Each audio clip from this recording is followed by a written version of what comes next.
Hi guys, welcome to Mupane Training Academy. So இன்னைக்கு இந்த வீடியோவில் நம்ம எதை பற்றி பார்க்க போகிறோம் அப்படின்னு பார்த்தீங்கன்னா, இது வந்து கொஞ்சம் விளையாட்டாக போகலாம். ஏன்னா நம்ம வந்து நிறைய படிச்சுட்டு இருக்கோம், படிக்க தான் போகிறோம், நம்ம படிக்கிறதுக்கு தான் இருக்கோம். ஆனால் கொஞ்சம் விளையாட்டாக படிக்கலாம், எப்படி ஞாபகம் வச்சுக்கிறது கொஞ்சம் ஈஸியாக அப்படின்றத மட்டும் பார்க்கலாம். ஸோ இன்னைக்கு நான் தமிழ் எடுத்திருக்கேன். ஆக்சுவலாக தமிழில் வந்து நூல்கள், நூல் ஆசிரியர்கள், இது வந்து நமக்கு ஒரு கேள்வியோ இல்லை 2 கேள்வியோ வருவதற்கான வாய்ப்புகள் இருக்குது பிசி எக்ஸாம்ஸில். ஸோ அது வந்து எப்படி ஞாபகம் வச்சுக்கிறது, ஏன்னா அந்த கேள்வி கேட்டுட்டு தான் இருக்கும் ஒவ்வொரு கொஸ்டின் பேப்பர்ஸ்லையும். ஸோ அதை எப்படி ஞாபகம் வச்சுக்கிறது, இந்த தமிழ் நூலை இந்த தமிழ் ஆசிரியர் தான் எழுதினாருன்றது எப்படி ஞாபகம் வச்சுக்கிறது. ஸோ இது வந்து கொஞ்சம் ஃபர்ஸ்ட் ஒரு ஃபன்னாக விளையாட்டாக விளையாடிடலாம். கடைசியில் நான் இது எப்படி ஞாபகம் வச்சுக்கிறதுன்ற ஒரு ட்ரிக்கையும் இந்த வீடியோவோட கடைசியிலேயே நான் சொல்கிறேன், அதை நீங்கள் ஞாபகம் வச்சுப்பீங்க. ஸோ ஃபஸ்ட்டு பாருங்கள், உங்கள் ஸ்க்ரீனில் டிஸ்பிளே ஆகிற இந்த 15 பேரை பாஸ் பண்ணி வச்சுருங்க. இந்த வீடியோவை பாஸ் பண்ணிட்டு இந்த 15 பேரை ஒரு நோட்டில் எழுதி வச்சிருங்க. தயவு செஞ்சு நோட்டில் எழுதி வச்சுக்கோங்க. ஏன்னா நான் கேட்க போகிற அந்த 15 நூலுக்குமே ஆசிரியர் இந்த 15 பேர் தான். ஓகேங்களா? ஆனா எந்த நூலுக்கு எந்த ஆசிரியர்ன்றதை கண்டுபிடிக்க போறது நீங்க தான். ஒரு நூலுக்கு நேரம் நான் ஒரு படம் போட்டிருப்பேன், ஒரு பிக்சர் கொடுத்திருப்பேன். அந்த பிக்சரை வச்சுதான் நீங்க என்ன பண்ணணும், யார் அதற்கான ஆசிரியர் அப்படின்றத நீங்க கண்டுபிடிக்க போறீங்க. ஓகேங்களா? அதை வந்து விளையாட்டா எடுத்துக்கோங்க. ஸோ அதுக்கான ஆசிரியர் யாருன்னு அந்த படத்தை வச்சு நீங்க கண்டுபிடிக்கணும் அந்த நூலுக்கு. ஸோ இந்த 15 பேர் தான் அவருக்கு அதற்கான ஆசிரியர்கள் இருக்க போறாங்க. ஸோ இதை நோட் பண்ணி வச்சுக்கோங்க. நோட் பண்ணி வச்சுட்டு உங்களுடைய ஆன்சர்ஸை நீங்க நூல்கள் பார்க்க என்ன பண்ணிட்டே வரீங்க, கமெண்ட் பாக்ஸ்ல கமெண்ட் பண்ணிட்டே வாங்க. ஓகேங்களா? சரி, நம்ம வீடியோக்குள்ள போகலாம். ஸோ ஒவ்வொரு நூலுக்கு நேரமும் என்ன இருக்கும், ஒரு பிக்சர் இருக்கும். அந்த பிக்சருக்கு இதுதான் ஆன்சர். ஸோ இதை பார்த்து நீங்கள் கண்டுபிடிங்க. ஸோ நான் ஏன் அந்த பிக்சர் போட்டேன், அது எப்படி ஈஸியாக ஞாபகம் வச்சுக்கிறதுன்றதை நான் வீடியோட எண்டில் சொல்கிறேன். ஸோ வீடியோ தயவு செஞ்சு ஸ்கிப் பண்ணாமல் பாருங்க. அது மட்டும் இல்லாமல் எடுத்தோடனே லாஸ்ட்டுக்கு போயிடாதீங்க. லாஸ்ட்டுக்கு போயிட்டீங்கன்னா ஆன்சர்ஸ் தெரிஞ்சிடும். ஸோ நம்ம ஒவ்வொன்றா பாருங்க, உங்களுக்குள்ள எவ்வளோ கிரியேட்டிவ் மைண்ட் ஒளிஞ்சிருக்குன்றது தெரியும். ஸோ எந்த அளவுக்கு நீங்கள் வந்து யோசிச்சு பதில் சொல்றீங்கன்றதும் தெரியும். ஸோ நம்ம வீடியோக்குள்ள போகலாம். ஸோ இந்த 15 தான் ஆன்சர்ஸ். ஓகேங்களா? போயிடலாங்களா? சரி, the first question, Kundalakesi. First question வந்து குண்டலகேசின்னு வச்சிருக்க நூல். இந்த குண்டலகேசிக்கு பாருங்க, இந்த மாதிரி ஆரோ மார்க் நான் போட்டிருந்தேன்னா நல்லா லிசன் பண்ணுங்க. இந்த மாதிரி ஆரோ மார்க்கை நான் போட்டிருக்கேன்னா, சென்டர்ல போட்டிருக்கேன்னா முன்னாடி இருக்கிறது ஒரு நூலை குறிக்குது. இந்த பிக்சர் வந்து நூலை குறிக்குது. இந்த பிக்சர் வந்து நூலுடைய ஆசிரியரை குறிக்கிறதுக்கான ஒரு க்ளூவா இருக்கும். ஓகேங்களா? நூலுடைய ஆசிரியர் குறிக்கிறதுக்கான ஒரு க்ளூவா இருக்கும். இப்போ குண்டலகேசிக்கு குண்டா இருக்கிற மாதிரி ஒரு பிக்சர் போட்டிருக்கேன், இங்க கொத்துற மாதிரி ஒரு சிம்பிள் வச்சிருக்கேன். ஸோ ஏதோ ஒரு கனெக்ட் ஆகுது. ஸோ அதை கனெக்ட் பண்ணி உங்களுடைய ஆன்சர் என்னன்றதை மறக்காம கமெண்ட் பாக்ஸ்ல கமெண்ட் பண்ணுங்க. இதற்கான ஆன்சர்ஸும் நான் கடைசியில் சொல்றேன் ஏன்றத. அடுத்தது second question, Seevaka Chintamani. Seevaka Chintamani. So இந்த பிக்சர் கிளியரா தெரியுதா? கமல் இருக்கார், சிவாஜி கணேசன் இருக்கார். ஒரு ஃபேமஸான படம் தான். என்ன படம்ன்றது உங்களுக்கே தெரியும். ஸோ அந்த படத்தை வச்சு தான் இந்த சீவக சிந்தாமணின்ற நூலுக்கு வந்து ஆசிரியர் இருக்க போறாரு. ஸோ அது என்னன்றதை கண்டுபிடிச்சி விடை தெரிஞ்சா கமெண்ட் பாக்ஸ்ல கமெண்ட் பண்ணுங்க. ஓகேங்களா? ஸோ தேர்ட் கொஸ்டின், பெரிய புராணம். பெரிய புராணம்க்கு ஒரு தாத்தாவை போட்டிருக்கேன், ஒரு கிழவனை. ஓகே, ஏதோ ஒன்று கொடுத்துருக்கேன். ஸோ பெரிய புராணத்துக்கு ஏன் கிழவனை யூஸ் பண்ணியிருக்காங்க அப்படின்றத கண்டுபிடிச்சி கமெண்ட் பாக்ஸில் கமெண்ட் பண்ணுங்கள். ஸோ வந்து ஒவ்வொரு கேள்விக்கும் நீங்கள் வேணால் வீடியோவை பாஸ் பண்ணிவிட்டு அந்த 15 பேரில் எந்த பேர் இதுக்கு சூட் ஆகுன்றதை கூட நீங்கள் பார்த்து பொறுமையாக கண்டுபிடிச்சிட்டு கமெண்ட் பண்ணுங்கள். தேவையில்லாமல் வீடியோவை அப்படியே கண்டினியூவாக ப்ளே பண்ணிகிட்டே கண்டுபிடிக்கணுன்ற அவசியம் இல்லை. பாஸ் பண்ணிட்டு கூட கண்டுபிடிங்க, நோ ப்ராப்ளம். ஸோ 4வது கேள்வி போயிடலாங்களா? வாவ், 4வது கேள்வி நம்ம அஜித் சாரை வச்சு ஒரு க்ளூ கொடுத்துருக்கேன். ஸோ தேம்பாவணி, நூல் பேர் வந்து தேம்பாவணி. ஸோ அஜித் வந்து இந்த ஸ்டில் எந்த படம்ன்றது உங்கள் எல்லாருக்குமே நல்லாவே தெரிஞ்சிருக்கும். ஸோ அஜித் சாரை வச்சு அந்த க்ளூ கொடுத்துருக்கேன். நெக்ஸ்ட் ஒரு மான்பழம் கொடுத்துருக்கேன். நெக்ஸ்ட் ஒரு முனிவர் கொடுத்துருக்கேன். இதெல்லாம் ப்ளஸ் பண்ணால் தேம்பாவணி எழுதினவருடைய பேர் கிடைக்கும் அப்படின்றது தான் என்னுடைய ஐடியா. ஸோ என்னன்றதை பார்த்துட்டு சொல்லுங்கள். ஓகேங்களா? போயிடலாங்களா? 5th clue. 5th போகலாங்களா? சரி, ஓகே. 5th கொஸ்டின், சீரா புராணம். சீரா புராணம் நான் முன்னமே சொல்லியிருந்தேன், இந்த மாதிரி ஆரோ மார்க் வந்திருந்தா முன்னாடி இருக்கிறது வந்து நூலோட பேர். இப்போ புராணம், புறா, அதனால புறா வச்சிருக்கேன். ஸோ இதுக்கு பக்கத்தில் ஒரு பிக்சர் வச்சிருக்கேன். Nagesh sir plus Sivaji sir இருக்கார். ஓகே, இவங்க 2 பேருமே ஒரு லெஜண்ட்ஸ். இவங்களை வச்சு இந்த படம் எதுன்றது ஞாபகம் இருக்கும், இது எந்த மாதிரியான சீனுன்றதும் ஞாபகம் இருக்கும். ஸோ இதை வச்சு என்ன பேர் வரும்ன்றதை கண்டுபிடிச்சி மறக்காம கமெண்ட் பாக்ஸில் கமெண்ட் பண்ணுங்க. ஓகேங்களா? கிளியர்? ஓகேவா? 6th question போகலாங்களா? சரி, 6th. ஓகே, ஆல்ரெடி இப்போ நான் சொன்ன மாதிரி தான் ஆரோ மார்க் போட்டிருக்கேன். அப்போ இதுங்க வந்து மணின்னு இருக்கா? ஸோ மாணிக்கக்கல், இது ஒரு மாணிக்கக்கல், மணின்றது அதை தான் குறிக்குது.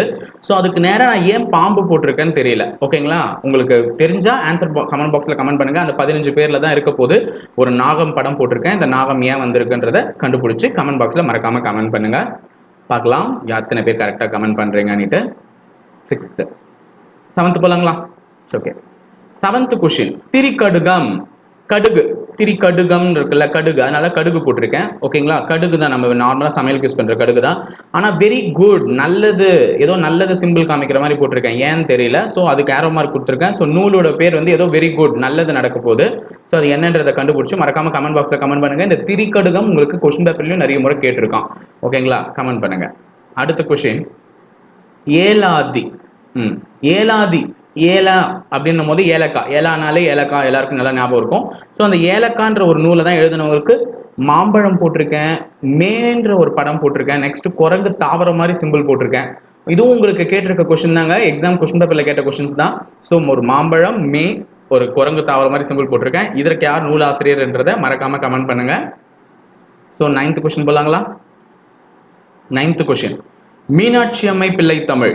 மீனாட்சி அம்மை பிள்ளை தமிழுக்கு ஒரு சிவனும் முருகர் போட்டிருக்கேன். இது வந்து என்ன மாதிரி ஒரு சீனுன்றது ஞாபகம் வச்சுக்கோங்க. முருகர் வந்து சிவனுக்கு ஓம் எனும் பிரணவ மந்திரத்தின் பொருளை வந்து உபதேசிக்கிறார், அதாவது அதோட விளக்கத்தை கூறுறாரு. அப்ப சிவன் வந்து ஒரு ஸ்டூடெண்ட் மாதிரி பணிஞ்சு நின்று கேட்பார், முருகரை டீச்சரா வச்சுட்டு. ஸோ அந்த மாதிரி ஒரு சுச்சுவேஷனை ஏன் இதுக்கு போட்டிருக்கேன் அப்படின்றத கொஞ்சம் பார்த்து கரெக்டா பண்ணுங்க. ஸோ இது வந்து அவர் குரு ஆயிட்டார், இவர் வந்து சிஷ்யன் ஆயிட்டார், அந்த மாதிரி இருக்கும். ஸோ பார்த்து கரெக்டான ஆன்சரை கமெண்ட் பாக்ஸ்ல கமெண்ட் பண்ணுங்க, மீனாட்சி அம்மை பிள்ளை தமிழுக்கு. அடுத்தது சிலப்பதிகாரம். சிலப்பதிகாரம் 10வது நூல். அடிக்கிறாங்கப்பா ஸ்லாப், என்னத்துக்கு இதை வச்சிருக்காங்க அப்படின்றத யோசிக்காம அந்த 10 பேர் 15 பேர்ல பாருங்க, அந்த 15 பேர்ல தான் இதுக்கான ஒரு க்ளூ ஒளிஞ்சிருக்கும். ஸோ அதை வச்சு இதுக்கு என்ன நூலுடைய ஆசிரியர் பேர் வரும்ன்றதை மறக்காம கமெண்ட் பாக்ஸ்ல கமெண்ட் பண்ணுங்க. சிலப்பதிகாரத்துக்கு ஏன் அடிக்கிற மாதிரி படம் போட்டிருக்கேன்றத பார்த்துட்டு போடுங்க. ஓகேங்களா, சரி. அடுத்த படம் Manimegalai, again Ajith sir. Okay, உங்களுக்கு எல்லாருக்கும் பிடிச்ச அஜித் சார் அகெயின் வந்திருக்காரு. ஸோ மணிமேகலை, இது என்னவோ 2 பேர் கம்பைன் பண்ணியிருக்கேன், சீன்ற ஒரு லெட்டரையும் பிளஸ் தலை, நம்ம தலை அஜித் சாரை கம்பைன் பண்ணியிருக்கோம். ஸோ எதுக்காக இந்த மாதிரி போட்டிருக்கேன் அப்படின்றத அந்த பேர்லேருந்து கண்டுபிடிச்சு போடுங்க. ஸோ எக்ஸாக்டாக பேரே வராது, ஒரு சின்ன க்ளூ வரும், அதை வச்சு பேரை கண்டுபிடிச்சிடலாம், அதுக்காக தான். சரி, பார்த்துட்டு போடுங்க. அடுத்தது போலாங்களா? 12வது வீரசோழியம். வீரசோழியம், புத்தர் போட்டிருக்கங்க. புத்தரை போட்டிருக்கேன்னா ஏதோ ஒரு பேர் தான், புத்தரோட ரிலேட் ஆகிற பேர் தான். கண்டுபிடிச்சு சொல்லுங்க, வீரசோழியம் என்ற நூலின் ஆசிரியர் பெயர் என்ன? ஓகேங்களா, சரி. அடுத்தது சதுரகராதி. ஆல்ரெடி இதே மாதிரி ஒரு க்ளூ தான் பார்த்தோம். அப்ப அந்த நூலை எழுதினவரும் இந்த நூலை எழுதினவரும் ஒருத்தர் தான். ஸோ சதுரகராதிக்கும் இதே க்ளூ தான் இருக்கு. நம்ம அஜித் சார் ஒரு பெரிய படம், மெகா ஹிட்டான ஒரு படத்தினுடைய போஸ்டர், நெக்ஸ்ட் ஒரு மாம்பழம், நெக்ஸ்ட் ஒரு சித்தர் இருக்காரு, இதெல்லாம் கம்பைன் பண்ணி நீங்க போடுங்க. Okay, next Thiruvasagam.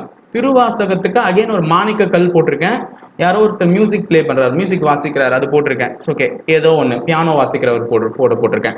ஸோ இந்த மாணிக்க கல்லையும் வாசிக்கிறத வச்சு நீங்க என்ன ஆன்சர்ன்றதை கண்டுபிடிச்சு கமெண்ட் பாக்ஸ்ல கமெண்ட் பண்ணுங்க. ஓகேங்களா, Thiruvasagam. The last and final question, Thirumanthiram. திருமந்திரத்துக்கு 2 வார்த்தையை பிளஸ் பண்ணியிருக்கேன், ஏதோ ஒரு லோகோ போட்டிருக்கேன்.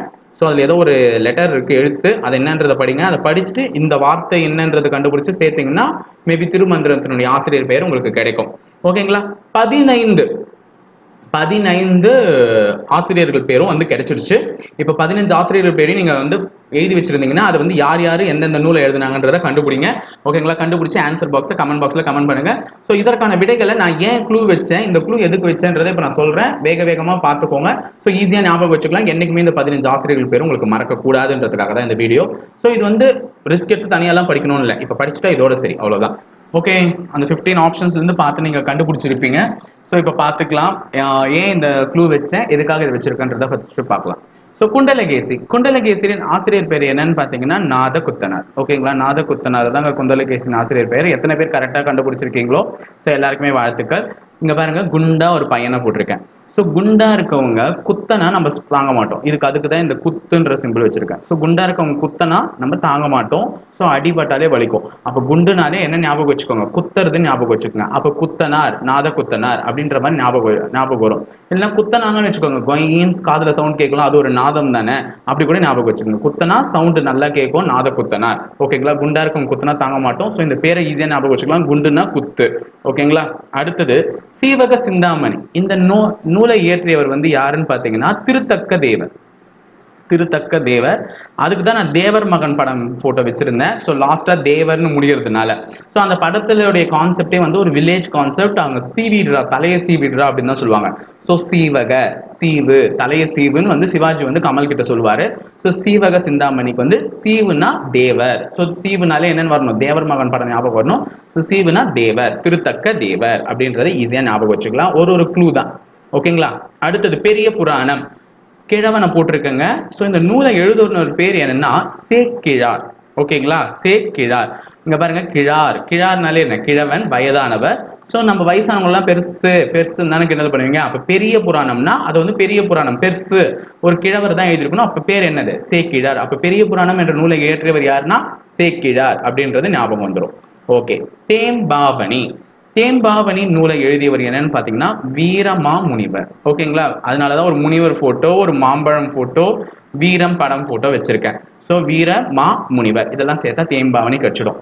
மாம்பழம் எப்படி இருக்குங்க, மாம்பழம் எப்படி இருக்கும், தேன் மாதிரி இருக்கும். ஸோ நமக்கு வந்து அப்படியே டேஸ்டா இருக்கும். இந்த காலத்துல மாம்பழம் கொடுத்தா சாப்பாடு இன்னும் கொஞ்சம் எக்ஸ்ட்ராவே உள்ள இறங்கும். ஸோ தேம்பாவணி தேன் மாதிரி இருக்கக்கூடியதுனால மா. அப்போ மான்ற வார்த்தை வந்தா தேம்பாவணி, வீரமா முனிவர். ஓகேங்களா. அதே நேரத்துல வீரம் படத்துலயும் பாத்தீங்கன்னா எல்லாரையும் சோத்த போட்டு தான் அடிப்பான். வீரம் படத்துலயும் வந்து பாத்தீங்கன்னா அது ஒரு கான்செப்டே இருக்கும். ஸோ தேன் மாதிரி எல்லாரையும் உள்ள கூப்பிட்டு நல்லா பேசி சோறு போட்டு அப்புறமா என்ன பண்ணுவார், வச்சு செய்வார். ஸோ அப்படின்னு ஞாபகம் வச்சுக்கோங்க, வீரம் மாமுனிவர். ஓகேங்களா. தேம்பாவணி என்ற நூலை எழுதியவர் வீரமாமுனிவர். அடுத்தது சீரா புராணம். ஸோ இந்த புறா படத்தை ஏன் போட்டுனா நூல்ல புறா அப்படின்னு இருக்குன்றதுனால தான் புறா போட்டிருக்கேன். ஸோ இதுக்கு இதோட ஆசிரியர் பேர் என்னன்னு பாத்தீங்கன்னா உமரு புலவர். ஓகேங்களா. சீரா புராணம்ன்ற நூலை எழுதியவர் யாருன்னு பாத்தீங்கன்னா உமரு புலவர். ஸோ புலவர் நாகேஷ் வந்து இந்த படத்துல ஒரு புலவரா வேலை பார்த்து செஞ்சுட்டு இருப்பாரு. அவர்கிட்ட வந்து அரசன் கிட்ட இந்த கவிதைக்கு பொருள் சொன்னா அதுக்கு வந்து 1000 தங்க காசுகள் தருவாங்கன்னு சொல்லவே சிவாஜி வந்து ஏதோ ஒரு நூல் எழுதி கொடுத்துருப்பார்ல. ஆனா அதுக்கு கடைசியில் நாகேஷுக்கு கிடைக்குமா காசுனா கிடைக்காது, மறுத்துருவாங்க. அரசர் வந்து மறுத்துருவார். ஸோ மறுத்துருவார் புலவர். ஓகேங்களா. நாகேஷ் புலவரா போவார், மறுத்துருவார். அப்ப சீரா புராணம் என்ற நூலை இயற்றியவர் உமரு புலவர். ஸோ புலவருக்கு மறுப்பு கொடுத்துருவாங்க. ஸோ அதனாலதான் நான் சிவாஜிக்கு சீற்றம் வரும், சீற்றம் சீராம், அது கோபம் வரும். ஸோ சீரா புராணம்ன்ற நூலை எழுதியவர் யாரு, உமரு புலவர் அப்படின்ற மாதிரி ஞாபகம் வச்சுக்கோங்க. சீரான கோபம் ஞாபகம் வச்சுக்கோங்க. ஸோ கோபம் வந்து எதுக்கு வரும், புலவருக்கு காசு கொடுக்க மறுத்ததுனால தான் கோபம் வரும். ஸோ சீரா புராணம் உமரு புலவர், ஈஸியா ஞாபகம் வச்சுக்கோங்க. நெக்ஸ்ட் நான்மணி கடிகை. இங்க நம்ம மணிக்கடி அதுதான் ஞாபகம் வச்சுக்க போறோம். இது மாணிக்க கல்லுங்க. இந்த மாணிக்கக்கல் எதுல இருந்து வரும், பாம்புல இருந்து தான் வரும். இந்த பாம்பு கிட்ட இருந்து இந்த மாணிக்கக்கல்லை நீங்க எடுத்தீங்கன்னா அது என்ன பண்ணும், கடிச்சிடும். ஓகேங்களா. ஸோ இது ஏன், இதோட நூலின் ஆசிரியர் பேர் என்னன்னா விளம்பி நாகனார். ஓகேங்களா. நான்மணிக்கடிகை எழுதியவர் யாரு, விளம்பி நாகனார். நாகம் கிட்ட இருந்து நீங்க மாணிக்க கல்லை எடுத்தீங்கன்னா அது என்ன பண்ணும், உங்களை கடிக்கும். ஸோ நான்மணிக்கடிகை விளம்பி நாகனார். ஓகேங்களா. நாகம்னு பேர் வரணும். அப்ப மணிக்கடிகை அதை ஞாபகம் வச்சுக்கிட்டாலே ஈஸியா சொல்லலாம். ஓகேங்களா. ஸோ அடுத்தது திரிகடுகம். கடுகு. கடுகு இல்லா சமையல் நல்லா இருக்காதுங்க. கடுகு தாளிச்சு கொட்டினாதான் எல்லா சமையல்லையும் டேஸ்டே. ஸோ நல்லது, கடுகு தான் நல்லது, உடம்புக்கும் நல்லது, சமையலுக்கும் நல்லது. ஸோ திரிகடுகம் அந்த நூலை எழுதியவர் யாருன்னு பாத்தீங்கன்னா நல்லாதனார். ஓகேங்களா. நல்லாதனார். ஸோ திரிகடுகம் நூலை எழுதியவர் நல்லாதனார். அதனால வெரி குட், நல்லதுன்னு போட்டிருக்கேன். ஸோ கடுகுன்றது வெரி குட், நல்லது, சமையலுக்கும் நல்லது, உடம்புக்கும் நல்லது. ஸோ நல்லாதனார். ஓகேங்களா. திரிகடுகம். அடுத்தது ஏலாதி. ஏலாதினாலே ஏலக்காய் நான் சொல்லியிருந்தேன்.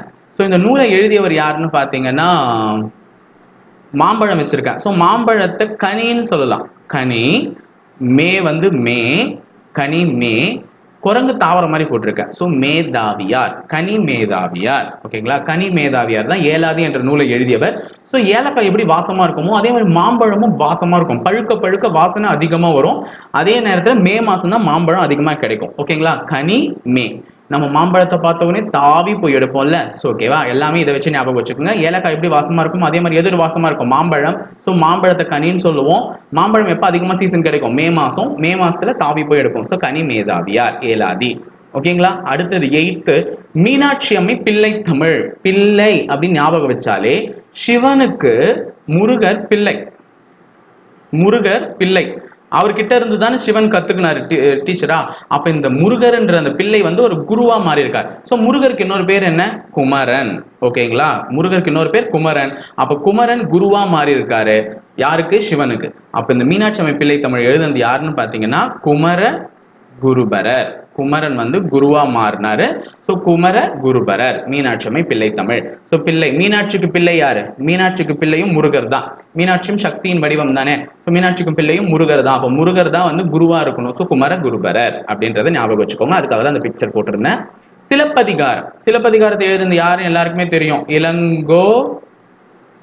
இளங்கோ வடிகள். ஸோ இளங்கோ வடிகள் தான். வடிகள்ன்றது தான் அடிகள்னு வச்சிருக்கேன். ஸோ ஸ்லாப்னா அடி. அதிகாரம் இருக்கிறவங்க கிட்ட எப்பவுமே நம்ம வம்பு வச்சுக்கிட்டா என்ன கிடைக்கும்? அடி தான் கிடைக்கும். ஸோ சிலப்பதிகாரம் அதிகாரம். ஸோ அதிகாரம் இருக்கவங்க கிட்ட பகச்சிக்க கூடாது. அப்படி பகச்சிக்கிட்டா என்ன கிடைக்கும்? அடி கிடைக்கும். ஸோ இளங்கோ வடிகள். ஓகேங்களா? அடிகளே கிடைக்கும். அடுத்தது 11th மணிமேகலை. ஸோ மணிமேகலை இதை எழுதினவர் யாருன்னு பார்த்தீங்கன்னா சீத்தலை சாத்தனார். ஓகேங்களா? சீத்தலை சாத்தனார். ஸோ நான் தலை அஜித் போட்டோ போட்டதே தலை சீத்தலைக்கு தான். இங்க பாருங்க சி போட்டிருக்கேன். சி பிளஸ் தலை சீத்தலை சாத்தனார்ன்றது ஈஸியா கண்டுபிடிச்சிருப்பீங்க நான் நம்புறேன். ஸோ ஏன் அது மணிமேகலைக்கு எப்படி சார் ஞாபகம் வச்சுக்கிறதுனா தலையில தான் நீங்க என்ன வைப்பீங்க? ஓகே மணிமகுடம்னு ஒன்று வச்சிருக்கீங்களா? மணிமகுடம் அரசர்களுக்கெல்லாம் வைப்பாங்க. அது எங்க வைப்பாங்க? தலையில தான் வைப்பாங்க. ஸோ மணின்னு வந்தாலே தலை ஞாபகம் வச்சுக்கோங்க. ஸோ தலைன்னா சீத்தலை சாத்தனார். ஓகேங்களா? மணிமகுடம். அடுத்தது வீரசோழியம். புத்தர் வச்சிருக்கேன். ஸோ வீரசோழியம் என்ற நூலை எழுதியவர் யாருன்னு பார்த்தீங்கன்னா புத்தமித்திரர். ஓகேங்களா? யாரு? புத்தமித்திரர். ஸோ நல்லா பாருங்க புத்தருடைய தலை வந்து இப்படிதான் இருந்திருக்கும். அதுல வந்து பாத்தீங்கன்னா சின்ன சின்ன மணி மாதிரி ஆனதுதான் இருந்திருக்கும். ஸோ சோழியும் எப்படி இருக்கும்? சோழி எப்படி இருக்கும்? சோழினாலே அந்த சின்ன சின்னதாக உருட்டி போடுவீங்களே அது மாதிரி தான் இருக்கு. ஸோ புத்தர்ன்றதை ஈஸியாக ஞாபகம் வச்சுக்கலாம். ஸோ அந்த மாதிரி வீர சோழியம்னா அவருடைய இதில் இருக்கிறது தான். அது மட்டும் இல்லாமல் புத்தர் வீரத்தை விரும்பாமல் அமைதியை தான் விரும்பினார். ஸோ வீர சோழியம் பொழுது வீரத்தை விரும்பாமல் புத்தர் அமைதியை தான் விரும்பினார். சோழி மாதிரி தான் அவர் தலையில இருக்கக்கூடிய அந்த டிசைன்ஸ் இருக்கு. ஸோ அதனால நான் சொல்றேன் வீர சோழியம்னா யாரு? புத்தமித்திரர். அடுத்தது சதுரகராதி அகைன் யார் தான் எழுதினாரு? வீரமாமுனிவர் தான் எழுதியிருக்காரு. ஸோ எப்படி ஞாபகம் வைக்கலாம்னா ஸோ வீரம் படத்துல எல்லாரையும் உள்ள கூப்பிட்டு சாப்பாடு போடுவாங்கன்னு சொன்னாங்க. ஸ்கெட்ச் போட்டு அடிப்பார். ஸ்கெட்ச்னா என்ன? கட்டம் கட்டி அடிக்கிறது. அந்த படத்துலேயே சொல்லுவாங்க கட்டம் கட்டி அவன் உள்ள கூப்பிட்டு பொழப்பாரு அப்படின்னு சொல்லுவாங்க. ஸோ அதனால தான் சதுரகராதி. சதுரம்னாலே ஸ்கொயர். ஸோ வந்து ஸ்கொயர் உள்ள வச்சு அடிப்பாங்க. ஓகேங்களா? அதுதான் வீரமாமுனிவர் தான் எழுதினார். ஓகேங்களா? சரி வீரம் படத்துல ஞாபகம் வச்சுக்கோங்க.